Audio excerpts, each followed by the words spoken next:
Friends, आप सभी का स्वागत है मेरे YouTube चैनल हिंदी विद्या शिक्षा पर।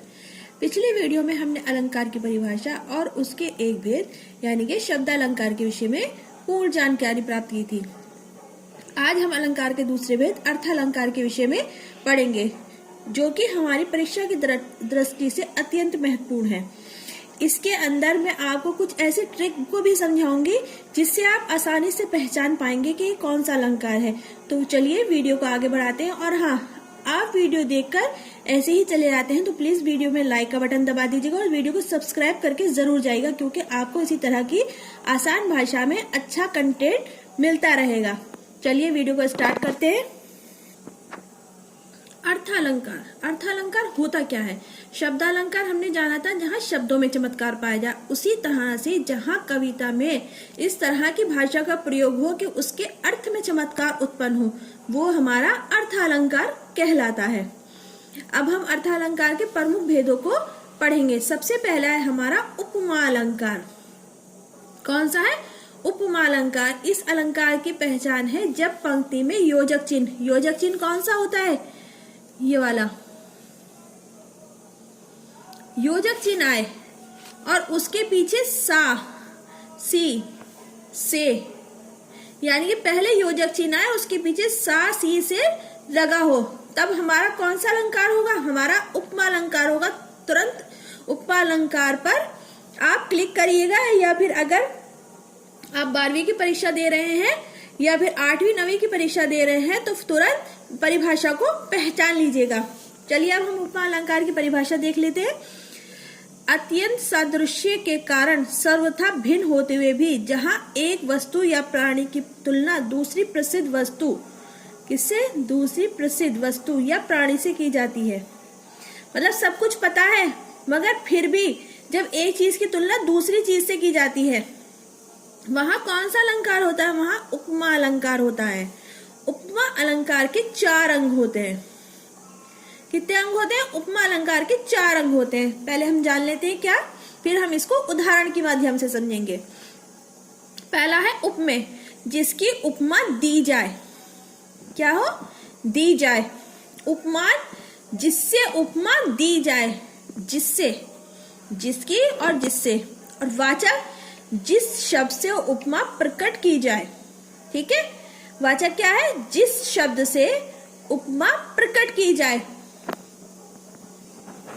चौथा है हमारा समास धर्म, जिस गुण आदि को लेकर उपमा दी जाती है कि कोई एक पर्टिकुलर चीज है, कोई एक मुख्य बिंदु है जिसको देकर जो है उपमा प्रकट की जा रही है। अब हम इसे उदाहरण के माध्यम से समझेंगे। उदाहरण है हमारा राम का मुख कमल के समान सुंदर है।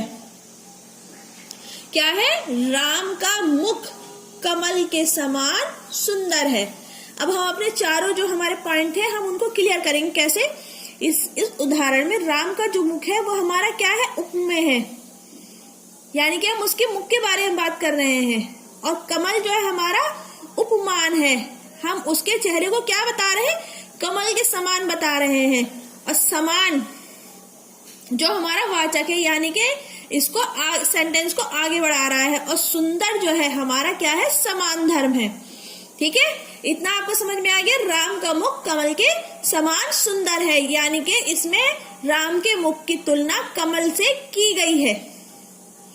जब इस तरह के उदाहरण आए या फिर योजक चिन्ह आए और उसके बाद से, सा या सी ये लगा हो, तो आप तुरंत समझ जाइएगा कि यहाँ पर हमारा उपमा अलंकार है। अगर वीडियो पसंद आ रही है तो प्लीज लाइक का बटन दबा दीजिए। नेक्स्ट है हमारा रूपक अलंकार। इसकी पहचान क्या है?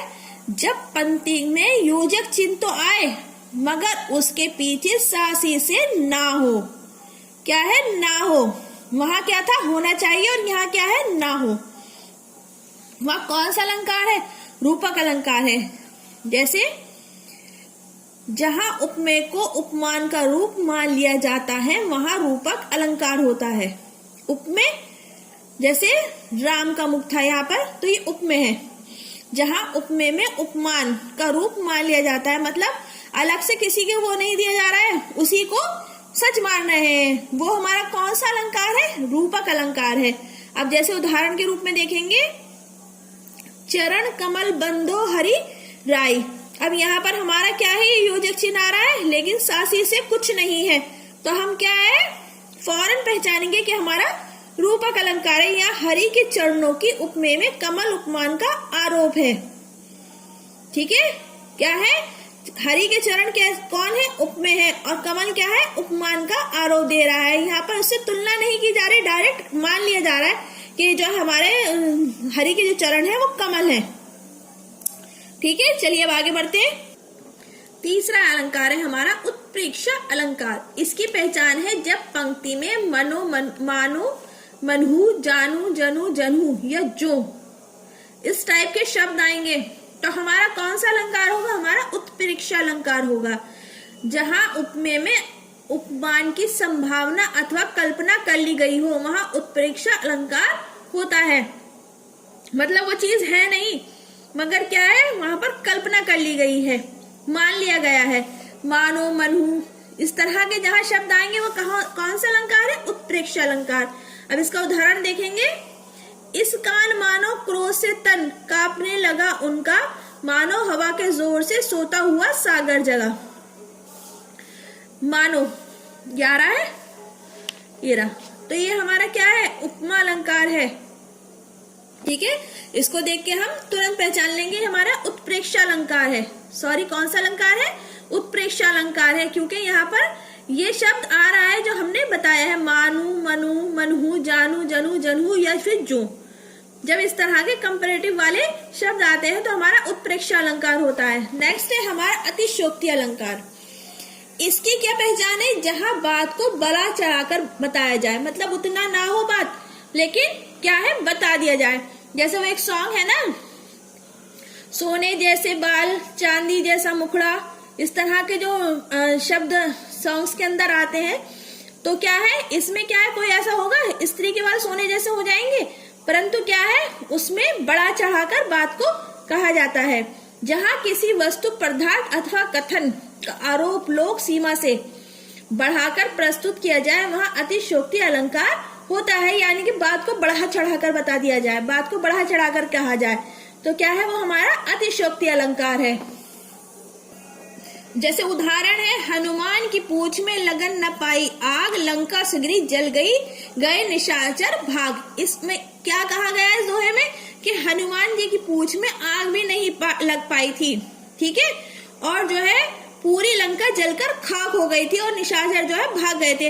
ये संभव है क्या कि उनकी पूंछ में आग भी नहीं लगी और क्या है लंका में आग लगी? ये असंभव बात है। इस दोहे के अंदर इसको बढ़ा चढ़ाकर बताया गया है।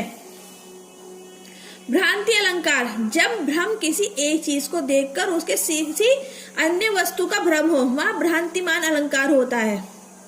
जहां कुछ भी समझ में ना आए, कुछ भी स्पष्ट ना हो, इसकी पहचान क्या है? जहां कुछ भी समझ में ना आए और उसको कोई भी चीज हमारी स्पष्ट ना हो। अब जैसे कि उदाहरण है, नाक का मोती अधर की क्रांति से, बीज दाड़िम का समझकर भ्रांति से, देखकर सहसा हुआ शुक मौन है, सोचता है अन्य शुक ये कौन है। नाक का मोती अधर की क्रांति से, अधर यानी कि होठ, होठों के ऊपर जो लाली लगी है उसके जो है मोती के ऊपर चमक पड़ रही है। बीज दाड़िम, वो अनार के दाने के समान लग रहा है। किसके? अनार का दाना। ठीक है, भ्रांति, भ्रमित हो गया है। कौन? शुक यानी कि तोता। ठीक है, देखकर सहसा हुआ शुक मौन है, मौन माने चुप रहना। सोचता है कि अन्य शुक कौन है। जब मोती के ऊपर होठों की लाली की परछाई जा रही है तो वो मोती क्या है? वो लाल हो गया है और वहां बैठे हुए तोते की परछाई उस मोती के अंदर नजर आ रही है। तो क्या है? तोता जो है भ्रमित हो रहा है, भ्रमित हो रहा है शुक कि ये अन्य तोता कौन सा आ गया है भाई। ठीक है, तो ये हमारा कौन सा है? भ्रांतिमान अलंकार है। छठा है हमारा विरोधाभास अलंकार। दो वस्तुओं में विरोध न होते हुए भी विरोध का आभास हो, वहां विरोधाभास अलंकार होता है। जैसे भरला सीपी में सागर प्रिय मेरी अब हार विजय क्या। वो कह रहे हैं कि सीप के अंदर सागर को भर लो, अब मेरी जो है हार निश्चित हो चुकी है, मेरी विजय नहीं होगी। तो क्या है इसमें विरोधाभास अलंकार नजर आ रहा है। तो अगर आपको ये सारे अलंकार समझ में आ गए हो और आपने मेरी पिछली वीडियो नहीं देखी हो तो मैं नीचे लिंक दूंगी, आप प्लीज जाकर उसको जरूर देखिएगा, क्योंकि शब्द अलंकार भी उतने ही ज्यादा महत्वपूर्ण है जितने के अर्थ अलंकार महत्वपूर्ण है, जो आपकी प्रतियोगिता परीक्षाओं के लिए और शैक्षिक परीक्षाओं के लिए भी अत्यंत उपयोगी है। तो प्लीज वीडियो को स्किप ना करते हुए वीडियो को पूरी देखिएगा और लाइक का बटन दबा के और सब्सक्राइब का बटन दबाकर ही जाइएगा, क्योंकि आप लोग वीडियो देखते हैं और उसे अधूरी छोड़कर लाइक के बटन दबाए बिना ही चले जाते हैं। और अगर आप लोगों को चिन्हों के बारे में नहीं पता है तो मेरे चैनल पर विराम चिन्ह के ऊपर पूरी वीडियो पड़ी हुई है, जिसमें मैंने विस्तार पूर्वक सारे चिन्हों के विषय में बताया है। मैं डिस्क्रिप्शन के अंदर जो है लिंक डाल दूंगी, आप जाकर उस वीडियो को देखिएगा तो आपको योजक चिन्ह और अन्य चिन्ह के बारे में भी पता चलेगा। वीडियो को आगे ज्यादा ना लंबा करते हुए अब हम वीडियो को यहीं स्टॉप करते हैं। धन्यवाद।